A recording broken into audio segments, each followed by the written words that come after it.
Allez, bonjour à tous, j'espère que vous allez bien. On se retrouve pour une analyse de Sandbox. On fera une analyse technique, long terme, moyen terme, court terme. On verra la charte contre le BTC. Et on fera une analyse un peu de la tokenomics et du projet.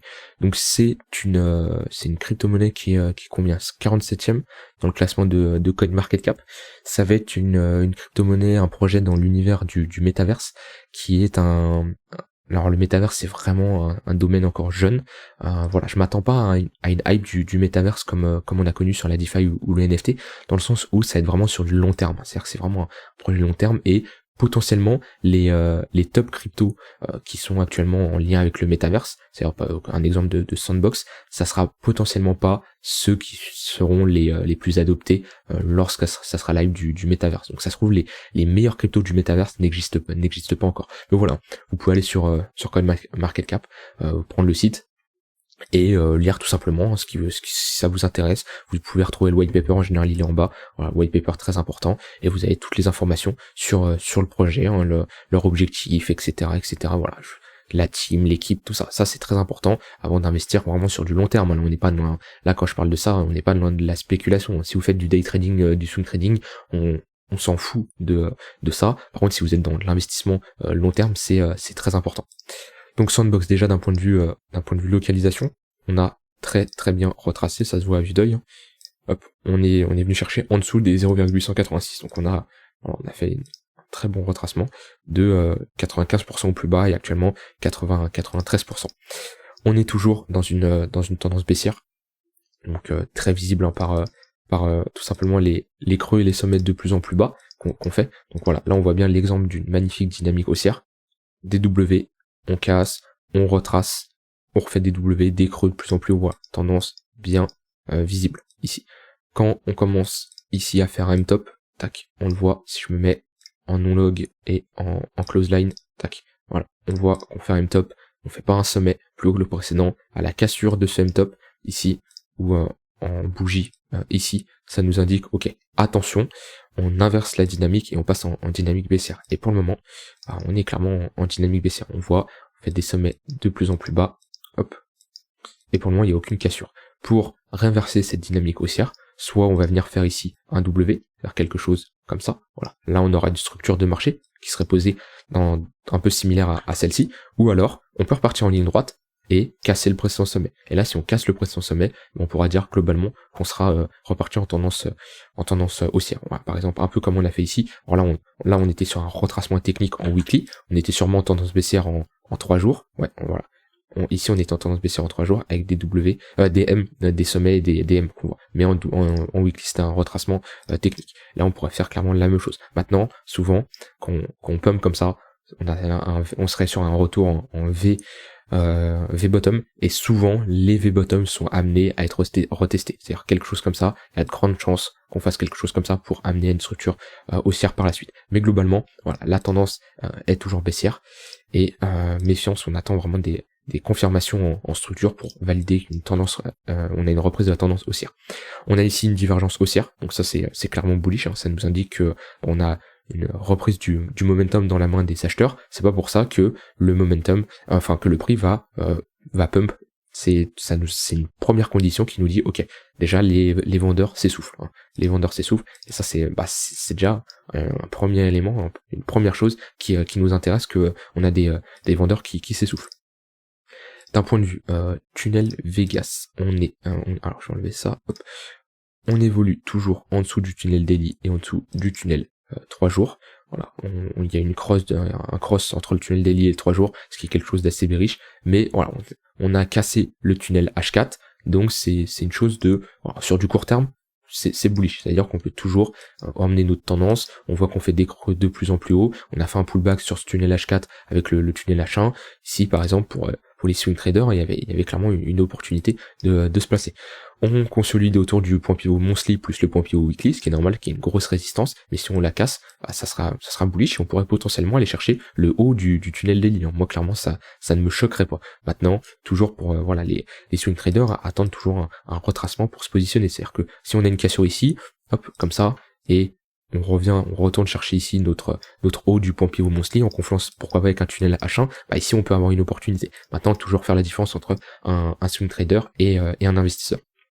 Mais la charte pour l'investissement, elle est moche, elle est moche. Ok, on a un point pivot yearly ici, c'est intéressant, ok.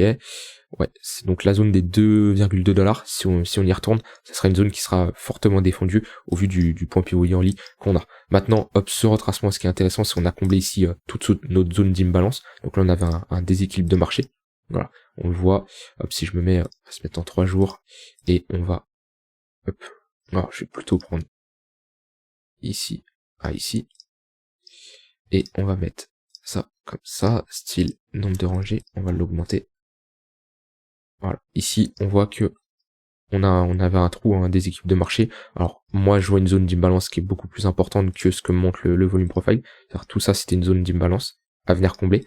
Et on voit plus précisément ceux qui veulent affiner leur déséquilibre de marché en faisant une analyse avec la zone d'imbalance plus le volume profile. Ben, la zone très pertinente c'était ici. Et on a parfaitement été la chercher. Et on voit que globalement on l'a travaillé. Hein. C'est-à-dire qu'on n'a pas spécialement, on l'a comblé cette zone. Si j'agrandis ici le volume profile jusqu'à ici, hop.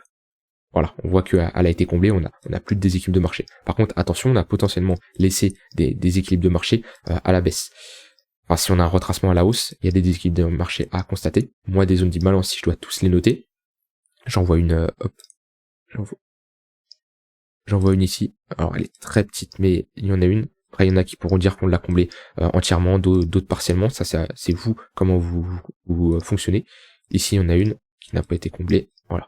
Et pareil, si je mets, hop, un volume profile, voilà, on voit que globalement, toute cette zone-là, on doit revenir faire du business dedans. Hein. Si je mets le volume profile depuis le volume profile en entier, on voit que globalement, on a une très très forte accumulation de tokens par les institutions ici. Donc c'est là où ils ont une grosse accumulation. Et voilà, c'est pour ça, des fois, je vois souvent des gens qui disent, mais on a un prix qui fait un moins 95%. Enfin bon, on va dire qu'on se met là, un moins 90%.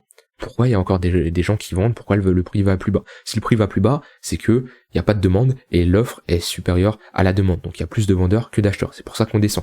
Et il y en a qui vont se dire, mais pourquoi le prix descend? Qui peut vendre ici? Bah, il y a des gens qui ont accumulé ici. On a un POC ici. Donc on a globalement des grosses institutions qui sont toujours en bénéfice de. Voilà, ils sont toujours sur un x13, ce qui est clairement énorme. Donc c'est pour ça, on peut continuer à baisser si les gens estiment que sur ce x13, bah ils veulent prendre des profits, tout simplement. Mais on voit qu'on a une grosse accumulation ici, ça c'est important à le noter. Globalement, au listing là, plus dans ce range, il y a eu voilà, ils ont facilement déterminé le potentiel du projet et ils ont accumulé ici et ils ont fait une phase de distribution ici où ils ont pris leur profit ou pas hein, ça se trouve ils sont toujours dedans, ils prennent peut-être leur profit ici, d'où la raison que le cours chute. Ok, donc ça c'est bon. Je voulais voir d'un point de vue market cap, donc on est sur 1 milliard de market cap, on a 50% des tokens qui sont en circulation et on a une offre maximale de 3 milliards de tokens. Ouais, c'est bien ça, de 3 milliards de tokens.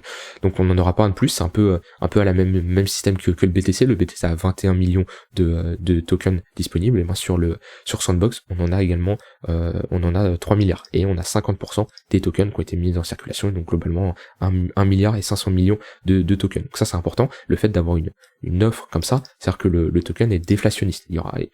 Arrivé à ce seuil-là, il y aura plus d'inflation, il y aura pas d'inflation, et ça sera l'offre et la demande tout court qui fera bouger le prix. Alors que si on a un token où il y a de l'émission de tokens, hein, l'offre et la demande, ça va être tout simplement les acheteurs contre les vendeurs. Donc si par exemple on a un exemple, hein, mais si on a un acheteur qui achète pour 5 du token et en face un vendeur qui vend pour 5, le prix ne va pas bouger. Voilà. Si ça va se contrer, le prix ne bouge pas. Si par contre il y a de l'inflation et que on a de l'émission de tokens, donc en plus du vendeur qui en vend 5, on a un token qui est émis, et ben il y aura une plus forte offre que la demande, et ça fera chuter le prix. Pourtant il y aura autant d'offres que de demande, mais l'inflation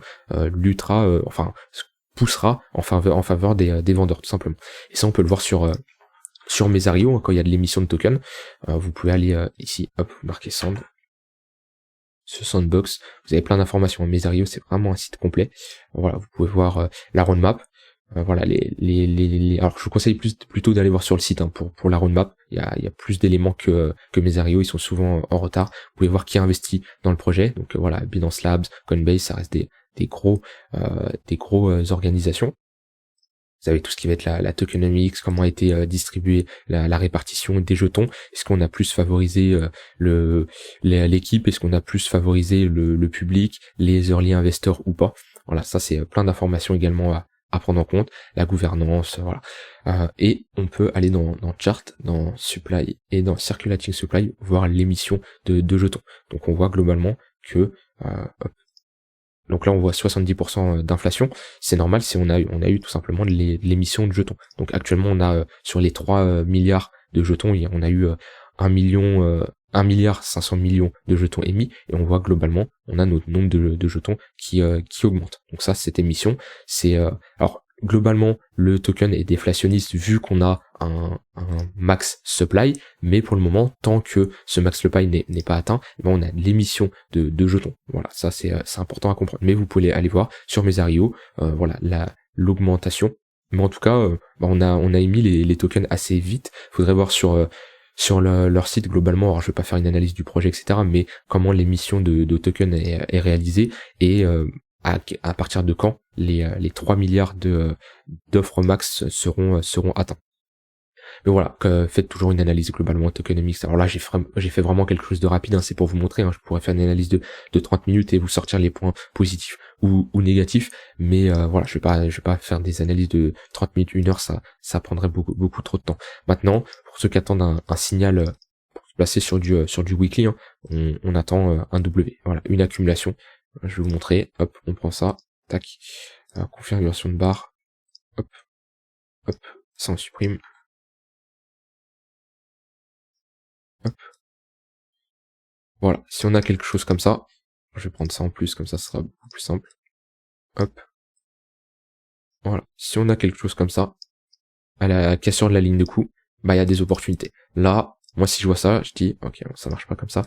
Si je vois ça, je me dis, ok, là on a clairement posé un bottom, hein, le bottom est clairement défini. Maintenant, acheter ici, peut-être qu'on va faire ça, mais acheter ici, c'est potentiellement comme acheter ici ou comme acheter ici. C'est-à-dire qu'on est toujours dans un sens baissier de la tendance, et on peut faire ça, refaire ça. Donc attention, il y a énormément de projets actuellement qui font des sommets de plus en plus bas. Je pense à ADA, je pense à Avax, voilà, qui fait des sommets de plus en plus bas. Je pense à Polkadot, je pense à Algo. Voilà, tout ça, c'est des cryptos. Globalement, attention, ils sont moins fortes.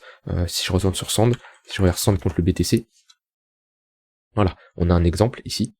Alors, bien sûr, si je me mets en monthly, voilà, on a globalement des creux de plus en plus haut ici, et là un retracement, mais si je me mets en weekly, là, on voit que pendant toute la période du bear market qu'on a connu, là, où le BTC a bien chuté, et le BTC a surperformé Sand. Donc c'était plus intéressant d'avoir du Sandbox que du BTC, c'était plus intéressant d'avoir du BTC que du Sandbox dans son portefeuille. Et on le voit, des creux de plus en plus haut, ici, une magnifique tendance qui a amorcé, et on casse à la hausse. Donc là, surperformance du Sandbox contre le BTC, et l'inverse des W, un M. Et dès qu'on a fait un M, ça nous indiquait que on avait un retour des vendeurs et des gens qu'on switch leur Sandbox contre du BTC. Et on voit que pour le moment, on enfonce la charte. Donc là, BTC surperforme toujours Sandbox. Donc voilà, attendez vraiment des signaux qui vous disent que il y a tous les feux qui sont dans le vert. Et comme je vous dis, il y a énormément de cryptos actuellement qui surperforment le BTC. On va avoir du Atom, on va avoir du Link qui se comporte très bien, on va avoir du Matic. Et pareil, toujours regarder les charts. C'est-à-dire que si je regarde, comme je vous ai dit, voilà, Link, c'est des creux de plus en plus haut. Je vous ai dit quoi, Atom. Voilà, pareil, hein, ça c'est une charte, on est globalement dans un range, mais je préfère avoir une charte comme ça qu'une charte qui nous fait des creux, des sommets de plus en plus bas. Voilà, j'ai terminé pour cette analyse de Sandbox. Le domaine du métaverse, c'est pas quelque chose où je me penche dessus actuellement, parce que c'est un domaine qui est très jeune encore. C'est difficile de se faire une vision de cet univers-là.